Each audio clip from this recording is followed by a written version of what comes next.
जनता चली जाएगी।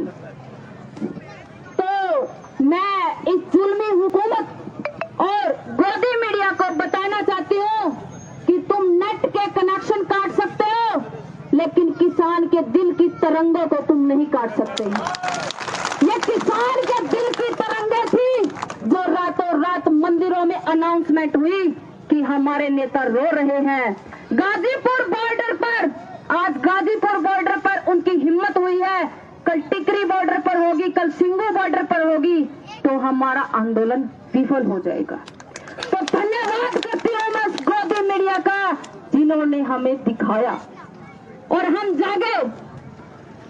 अब जैसे हमें पता है कि दिल्ली में उस गोदी मीडिया ने सिर्फ झंडे पे फोकस किया कि झंडा फहराया ताकि जनता वहीं पे उलझी रह जाए, और धर्म के नाम पे लड़ाने वाले इन पाखंडी कह रहे हैं कि तुमने झंडे का अपमान किया है। अरे तुम क्या बताओगे हमें कि हमने झंडे का अपमान किया है? झंडे का अपमान तो तब होता है जब सीमा पर जवान रोता है और खेतों में किसान रोता है। और आज वो हकीकत है, सीमा पे जवान रो रहा है और खेतों में किसान रो रहा है।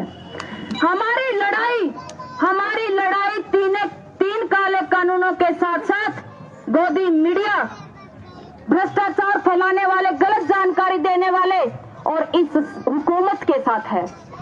आज मोदी सरकार है, कल दूसरी सरकार आएगी, लेकिन मैं आपको बताना चाहती हूँ कि ये मोदी सरकार है ना, इनसे हमें खेती भी बचानी है और बेटी भी बचानी है, क्योंकि इन कुर्सी वाले रंडुओं के पास ना खेती है ना बेटी है। अरे हंगामा कर देते हैं, किसी बेटी का बलात्कार होता है, लेकिन 4 दिन बाद चलती है मीडिया में, तहकीकात नहीं होती, पूरी नहीं होती है, लेकिन सुशांत सिंह सुसाइड कर लेता है, कंगना रनावत की बातें बार बार मीडिया में दिखाई जा रही है। क्यों दिखाई जा रही है? समझो इस चीज को, क्यों दिखाई जा रही है कि आप मेन मुद्दों से भटक जाएं। ना जी, बस मैं यहाँ पैसे के लिए नहीं, राजनीतिक भूख नहीं है, मेरे दिल में आग है। मैं अपने किसान के लिए बोल रही हूँ, मैं किसान की बेटी हूँ, मैं उस किसान की बेटी हूँ जो 14 साल का खेती करने लगे था और आज भी काले यार्ड हो रहे हैं। ये दर्द है मेरा, पीछे अगर मैं आपका धन्यवाद करूँ, मैं पैसा नहीं लूँ, मैं पैसा नहीं लूँ।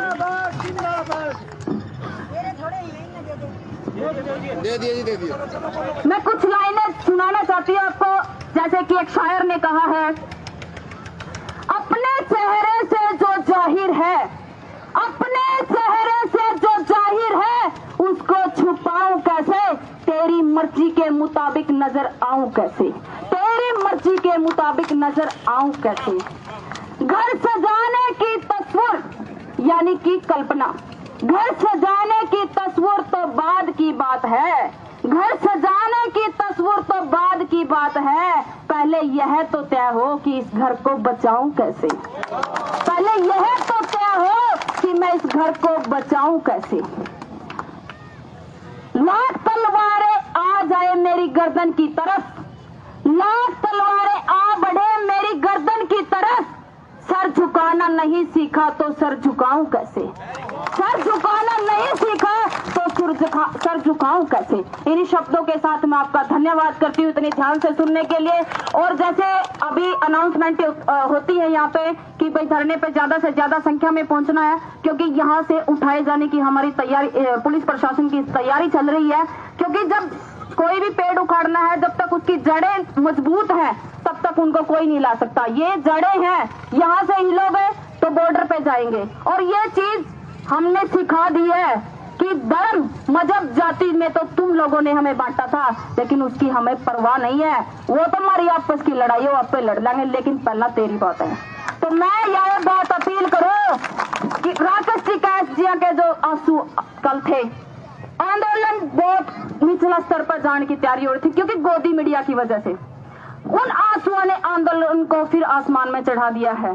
तो हमें ध्यान रखना है, विशेष तौर पर युवा साथियों को ध्यान रखना है कि कोई भी ऐसी हिंसक घटना ना हो कि वो उसका हमारे आंदोलन पर असर हो। क्योंकि गोदी मीडिया की अफसराएं तो इन्हीं मौकों के तलाश में रहती है कि छोटा सा मौका मिले और कब आंदोलन को खराब करे। तो हाथ जोड़ के आपसे विनम्र प्रार्थना है कि ध्यान रखें, विशेष करके हमारे जो बुजुर्गों के साथ रहे, जो हमें आदेश देते हैं उनको मानना है, उनके साथ चलना है। और जन जन का ये आंदोलन है, पूरा देश का आंदोलन है। और मैं आपका धन्यवाद करती हूँ मेरी बातों को ध्यान से सुनने के लिए।